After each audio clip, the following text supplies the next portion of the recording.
How you doing? My name is Jarrett Bush. This is the first episode of Bush's Bulls, and just want to touch base on and inspire the inspiring factors of and the mental toughness of being a single father. I think a lot of those things, man, being a single father can be tough on you because you're so used to having a woman around, having to help you out, understanding that it's a collaborative effort, understanding it's a collective group effort as a team. Now, as soon as like there's a divorce or there's separation, right, all that goes to shambles and you're left alone with something that you have to take care of by yourself. A lot of those times I feel like you find difficulties in the balancing of some of the domestic duties, um, the financial duties, as well as some of the homemaking duties, as well as this any extracurricular, as well as school activities as well. So school duties. So I just wanted to kind of touch base on just what that effort looks like as a single father coming into or entering into single fatherhood and understanding how difficult that can be. And I think one of the first things that I talked about and when I sat down with the counselor was just learning how to diffuse or disregard that toxic relationship and to understand how to nullify and to kind of get yourself back on the right track in the sense of taking care of yourself and understanding how to kind of just ridden those thoughts, those negative thoughts that you've collected over time period, or even like with your ex. I think a lot of times those thoughts and some of those negative images can come into the sense of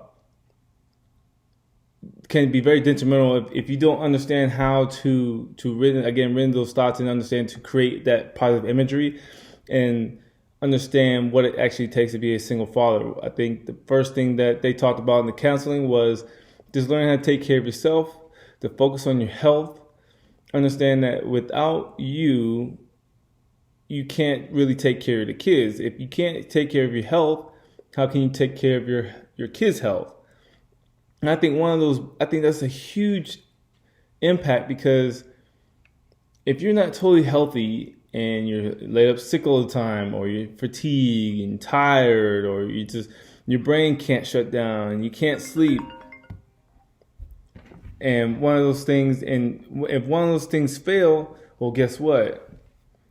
Your kids are gonna probably likely fail because you're not gonna be there to take care of your kids. Unfortunately, I mean it sounds harsh, but understand that the better you take care of yourself, the better that your kids will be mentally, physically. So it's really crucial to understand that understand to take care of yourself in the sense of maybe just getting a gym membership, getting a fitness and trainer, talking to a counselor. I think that was big for me. I understand when I was talking to my dad that was one of the biggest things that actually helped me turn the corner.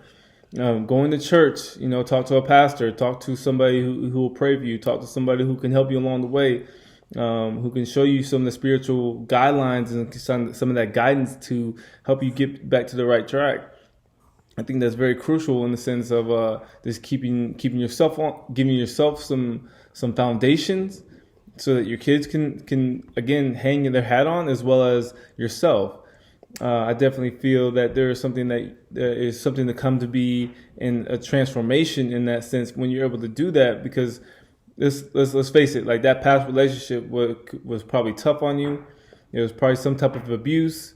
There was some type of like emotional abuse. There was some type of like alcohol or drugs involved, or like you just disconnected in some different way that you just couldn't put your finger on, or you just grew apart and somehow, or it just wasn't meant to be. It just didn't work out. So understanding like those thoughts are definitely going to come into play when you step out of that relationship too. But how do you rid those thoughts? How do you get rid of those things? How do you move on? I think the biggest thing was to get out there in the community, get out there and be involved, get involved in the group, whether it be church, sports, could be a debate, could be going to city hall, could be just going to any type of group to be involved and just to kind of engulf yourself, encase yourself around people in the social world. I definitely feel like it's going to help you like just progress as a person, right? I think there's a lot of pain and there's a lot of healing still going on. And I feel like there's a lot of times where you can have times where you can have some rough patches where you're going to need that support, whether you be your parents or whether it be someone that you're close to, whether it be a mentor or be just an aunt or uncle. And I think those things are really, really crucial, because there's going to be times where you're going to have to push through, and there's going to be times where you're going to need that support in those efforts. It's really crucial to have some good people on your side, and to make sure that that you have that support, because I mean, ultimately your kids are riding on it, and at the end of the day, we all need help. I was doing a study and reading the book. It's on mental toughness, and it talked about in 1983. It talked about Shu Sutton. Shu Sutton was working with. She was a world-renowned trampolinist, and she was one of the best, and she has yet to bring home a world championship. And so I think there's one of the biggest points here in the story is just to learn how to reinvent yourself in a way that she started talking to psychologists. She started talking to biomechanics. She started talking to all of these kind of sports coaches, just to kind of keep up on the new cutting edge thinking, to keep her game up. And I definitely feel that if this world renowned trampolinist can seek out help, and which allow her at the end of the day to eventually win a world championship, why can't we as fathers, why can't we as parents, or why can't we as people as well reach out to people that are going to make us better people, and make us a better person, to allow us to perform better? So I think that was just a short story. I just want to reach out to you guys. Thank you for your time.